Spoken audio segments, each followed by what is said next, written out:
The BP Oil Spill by Peter Benoit. The Deepwater Horizon was built in South Korea. Find the truth.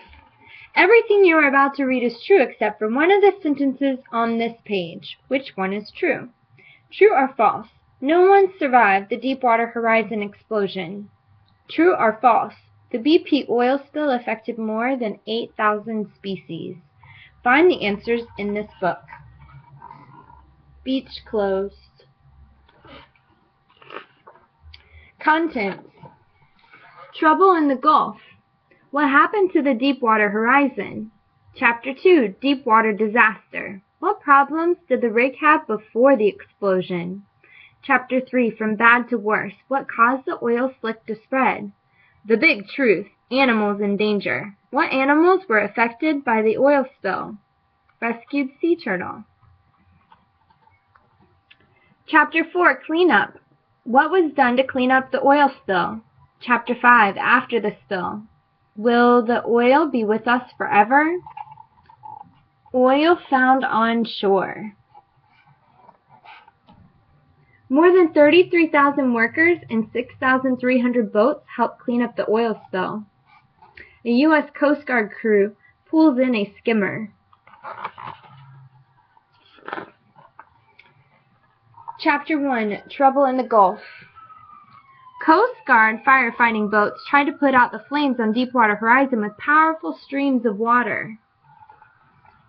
Deepwater Horizon cost $350 million to build in 2001.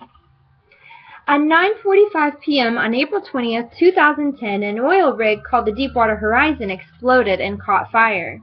The rig had been drilling for oil deep under the ocean floor in the Gulf of Mexico, some 41 miles, 66 kilometers off the Louisiana coast. 17 of the 98 workers on the rig were injured in the explosion. 11 went missing. Meanwhile, the oil well the rig had been drilling was left uncapped. Oil began leaking into the ocean. Firefighters were unable to control the intense fire. Witnesses watched the smoke and flames from as far as 35 miles or 56 kilometers away. Deepwater Horizon burned for just over 36 hours. Then, on the morning of April 22nd, it sank to the seafloor nearly 5,000 feet, 1,500 meters below. The search for the missing workers went on for hours as another disaster brewed beneath the water. Rescue workers used helicopters to transport injured people to hospitals. Less than 2 days after Deepwater Horizon went down, the U.S. Coast Guard found an oil slick 5 miles or 8 kilometers long. Investigators discovered the uncapped well was gushing thousands of barrels of oil per day into the Gulf of Mexico. By the time the well was capped, the Deepwater Horizon accident had caused the largest oil spill ever in U.S. waters. A gigantic cloud of smoke towered above the burning oil rig. The column of smoke from the burning rig could be seen from space. Chapter 2, Deepwater Disaster.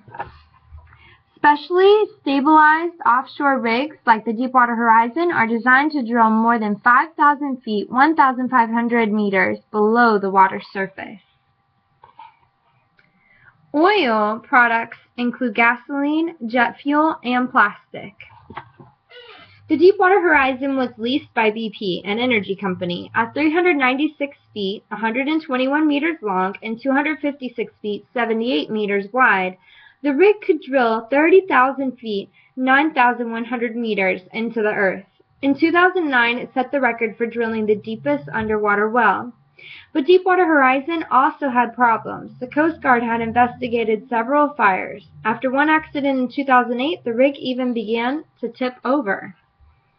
Trouble down below.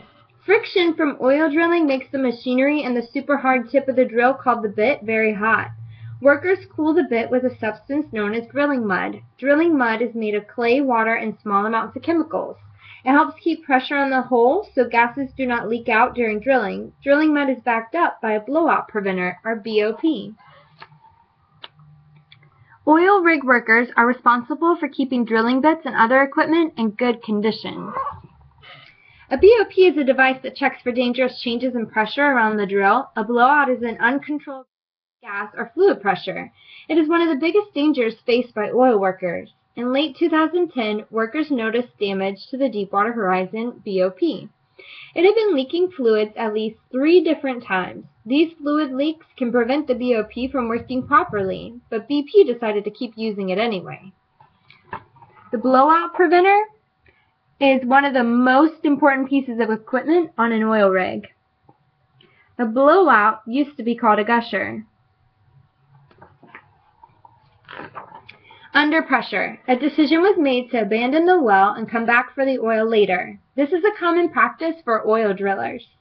Hours before the explosion, a BP official ordered the chief driller to replace the drilling mud with seawater to begin sealing up the well. The chief driller argued that it was unsafe, but afraid of being fired, he followed the order. Working on an oil rig is physically demanding.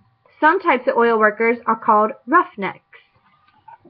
Speed. The next step was to plug the well with cement. It cost $750,000 per day to operate the Deepwater Horizon, and BP's work was behind schedule. The company needed to work fast to keep down costs. They did not take the time to make sure the cement had dried properly. An oil rig's operating costs include salaries for its large crew.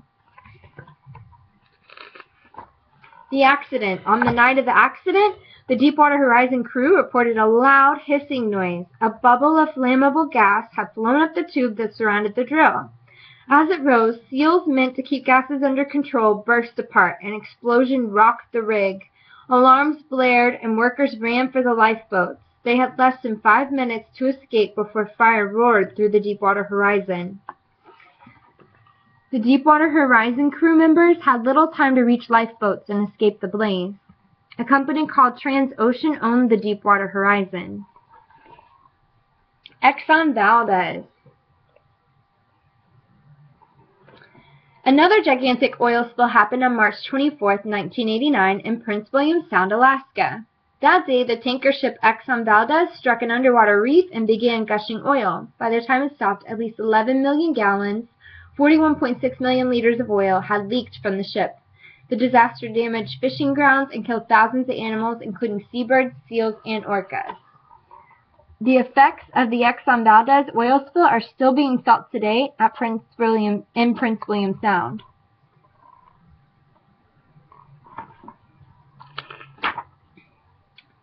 Chapter 3, From Bad to Worse. Ships and oil rigs were brought in to try to recover the Deepwater Horizon spilled oil. Dozens of vessels helped contain the spill. The oil slick was discovered on the afternoon of April 22nd, though the leak may have started a day earlier. On April 24th, the U.S. Coast Guard and BP agreed the well was leaking 1,000 barrels, 42,000 gallons, or 159,000 liters of oil per day.